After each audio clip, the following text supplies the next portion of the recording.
2023 could potentially be one of the worst financial years that we experience as a generation. However, the recession is already here and you need to be making moves as quick as possible. This video entails 6 different methods to recession-proof yourself ahead of 2023 now that we are just about to move into that year. So without further ado, let's jump right in. So, of course, as you guys can see, the US entered a recession in the summer of 2022. And of course, this looks like it could be getting a lot worse. There are tons of articles and tons of different things showing us that 2023 is going to be a catastrophe, especially if you're holding any kind of financial asset, such as stocks, bonds, or cryptocurrency, and even the very fabled real estate. So what are the plans and what are we going to do to prepare ourselves for 2023 to make sure that we aren't absolutely slaughtered like everyone else could be about to be? So we do want to understand that it could be about to get worse. Currently, in the stock market, you can see that since mid-2022 or at the start of 2022, the stock market has simply been at an absolute decline. And this shows us that the bear market, stock market winter, has officially started. Now, we don't know when this reversal is going to happen. This could happen for the next 2 years, the next 3 years, the next 4 years. But what we do know is that we need to prepare, and there are certain things that we need to do to make sure we don't succumb to the times. Understand that recessions are where a lot of people will lose a lot of money. And you don't want to be on the side that loses a lot. You want to be on the side that actually stands to either keep your money or in fact even gain some, because all it is a transfer of wealth. So what happens now? Understand that history can repeat. Previously, we did have the tech bubble of the 1990s. And that one actually does pose some similarity. As you guys can see by the two charts, the one in blue shows the old one, the one in green shows the current tech bubble. Now, of course, it hasn't happened yet, but the current tech bubble could actually all the way down and retrace to the levels of the 99 one. If that does happen, we would see nearly all of the gains erased, which we have in some stocks such as Shopify, Facebook, and Amazon, just to name a few. And we could continue to see the stock market and NASDAQ plummet, which wouldn't be good for many investors such as ourselves, because the effects aren't just a stock goes down. Remember, if a stock goes down, a company starts losing money, they start laying off people start losing their jobs, and economies start to fail. So what can we do? Number one would be to cut your costs now. Now, this is something that you can actually do and actively do on a personal level. Cutting your cost is something that is very easy to do. The number one thing you need to do is track your spending habits. Everyone is guilty of spending money in places that they don't know. Sometimes you'll have money and realize that it's just simply gone. Now, it sounds crazy, but this is true if you don't track your spending habits. Tracking your spending habits allows you to manage and maintain the amount of money that you have in your account and know exactly where every penny goes. Some might call this a bit tedious, but trust me, it's not tedious when you find yourself with an extra $500 to $600 every month that was being taken from you by crazy companies. You have to understand that every single month there are companies that are taking money from you from terrible subscription services. This is something that you need to constantly reevaluate. There are many different apps that do help you do this, but apps like Netflix and things like the gym aren't always going to be beneficial for you. Sometimes you're better off canceling these memberships for the short term so that you can save money and have extra cash in the bank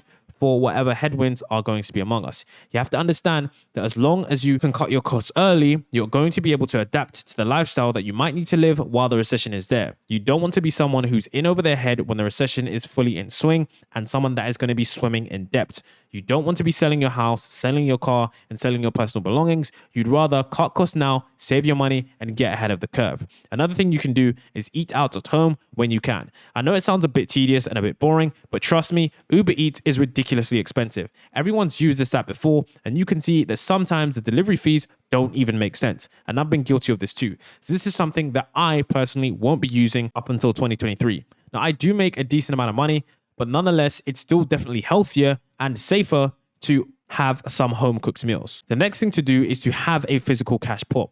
This is something that you need to do. A lot of people don't have this, and a lot of people thinking everything is digital. Understand that banks do fail, and understand that the economy and things can change within a blink of an eye. Now, I don't think the USA is going to be a war anytime soon like Russia did, but I do think that you need to understand that the worst case scenario, banks will fail. Remember what happened in 2008? Nobody's saying this is going to happen again, but when banks do fail, you will lose a ton of your money. There is only a certain percentage of your money that is going to be protected. Having a cash pot is something that you need to do. Cash is king during a recession. As you can see, for investors, cash is king during a recession. Sums up the advantages of keeping liquid assets on hand when the economy turns south.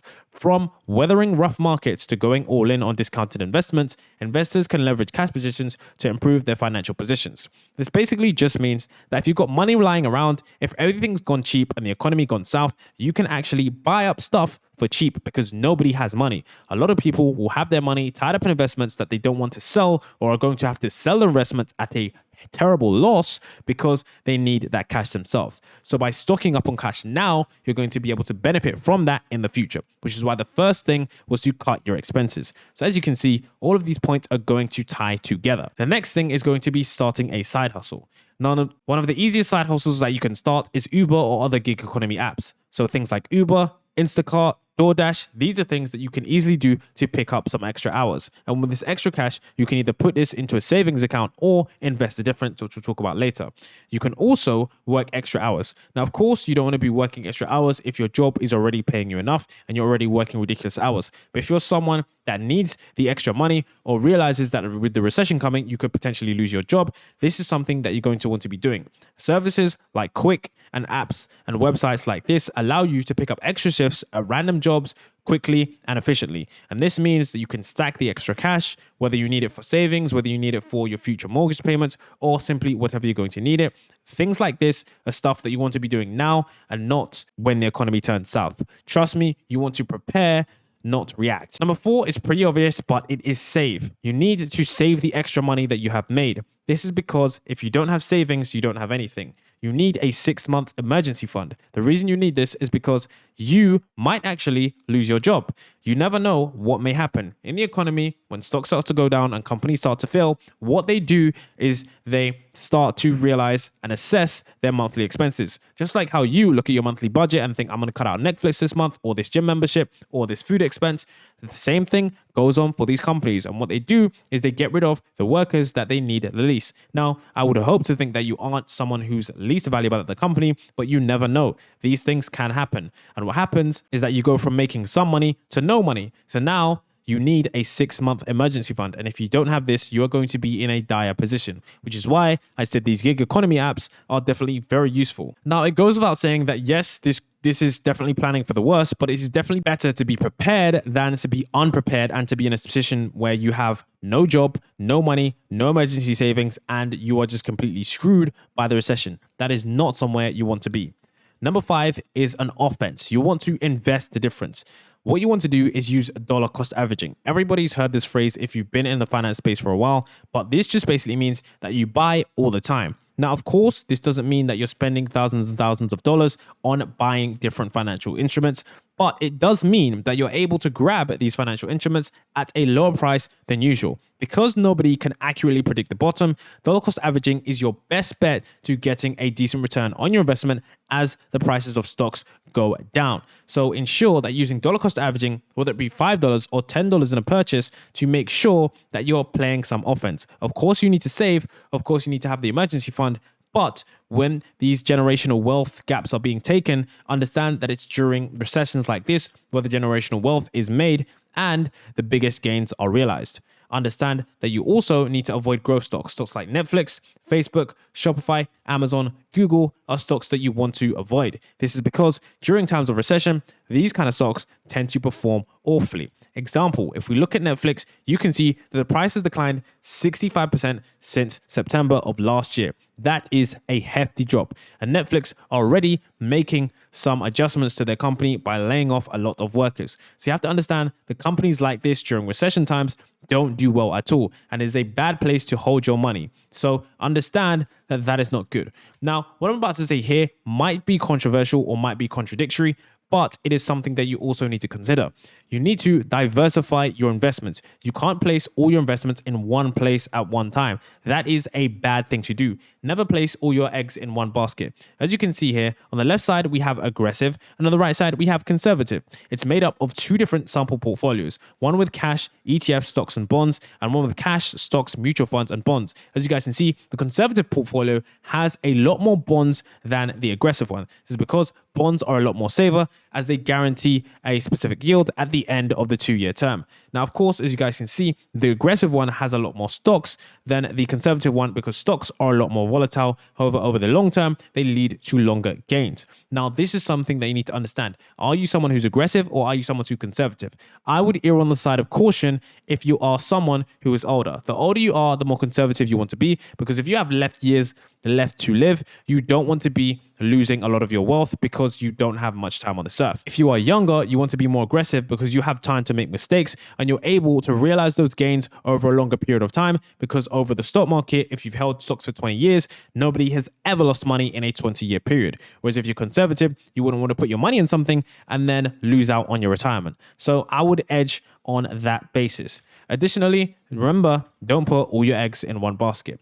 Next, what you need to do is you need to take advantage of cheap stocks. Now, before I did say to avoid growth stocks, but you have to understand that sometimes these stocks do become cheap. Stocks like Netflix, Shopify, Facebook, Amazon, and Google do sometimes become too cheap. Understand that technical analysis will play a part here, but when these stocks lose 80 to 90% of their value, it does mean that these stocks are actually on a discount, which means that you need to do the inverse, which is to buy.